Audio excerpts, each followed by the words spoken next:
ഇന്ന് ഒരു special Sunday morning ആയിരുന്നു കേട്ടോ എനിക്ക്. കാരണം എന്താ വെച്ചാൽ നേരത്തെ നീച്ചു, 6 മണിക്ക് നീച്ചു. പക്ഷേ പുറത്ത് നോക്കിയപ്പോൾ വെളിച്ചൊന്നും ആയിട്ടുണ്ടായിരുന്നില്ല.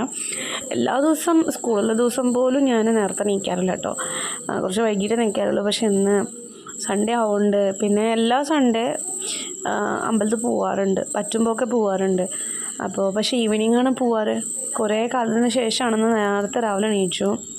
പിന്നെ അങ്ങനെ അടുപ്പൊക്കെ കത്തിച്ച് വെള്ളമൊക്കെ വെച്ച് ചൂടാക്കാൻ വേണ്ടി ചൂടുവെള്ളം കൊണ്ട് കുളിച്ച് പോകാൻ വേണ്ടി അപ്പോഴേക്കും വെളിച്ചമായിട്ടുണ്ടായിരുന്നു.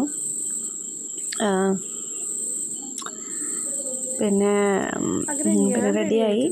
ഇപ്പോൾ എൻ്റെ സിസ്റ്ററിനെ കാത്തിരിക്കുകയായിരുന്നു ഞാൻ, അവളെയും കൂടി കൂട്ടി പോകാൻ വേണ്ടിയിട്ട്. അതിൻ്റെ മുന്നേ വിചാരിച്ചു ടെഡീനെയും കൂടി ഒന്ന് അവനെ വാക്കിന് കൊണ്ടുവരാം. വാക്കിനല്ല, അവൻ്റെ റൂട്ടീന് അങ്ങനെയാണ്, അവനെ പുറത്ത് കൊണ്ടുപോകണം.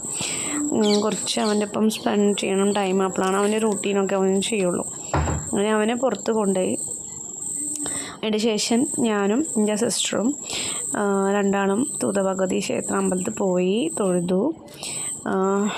ഇന്ന് അവിടെ നാളെ അവിടെ പൊങ്കാലയാണ്. അപ്പോൾ ഒന്ന് കുറച്ച് നേരം കൂടുതൽ അമ്പലം ടൈമിന് ആൾക്കാർ അവിടെ ഉണ്ടായിരുന്നപ്പോൾ തുറന്നിട്ടുണ്ടായിരുന്നു അമ്പലം. അപ്പോൾ നന്നായി തൊഴുത് പ്രാർത്ഥിച്ച് പിന്നെ ഞങ്ങൾ വേറൊരു ശിവൻ്റെ അമ്പലത്തിൽ പോകണം വിചാരിച്ചിട്ടുണ്ടായിരുന്നു. അവിടെ നിന്ന് തൊഴുത് നേരെ ഇറങ്ങി ആ അമ്പലത്തേക്ക് പോയി. അത് നമ്മൾ ഞാൻ സ്കൂളിൽ പോണ വഴിക്ക് തന്നെയാണ്.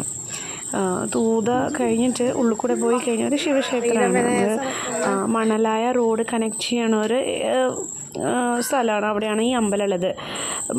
കണ്ട ഒരു പഴയ അമ്പലമാണ്, നല്ല വൈബ്സാണ് കേട്ടോ അവിടെ. അതും തൂതപ്പുഴ തന്നെയാണ്, അതിൻ്റെ അടുത്ത് തന്നെയാണ് കേട്ടോ ഈ അമ്പലം. അപ്പോൾ ഇറങ്ങി പോണത് അവിടെ പാമ്പങ്കാവാണ്. പിന്നെ ഇതാണ് കേട്ടോ അമ്പലം. അപ്പോൾ ഞങ്ങൾ അവിടെ എത്തിയപ്പോഴേക്കും വൈകിട്ടുണ്ടായിരുന്നു. പുറത്തുനിന്ന് തൊഴുതു, പിന്നെ അങ്ങനെ വീട്ടിൽ പോയി. അപ്പോൾ it was A really blessed day today.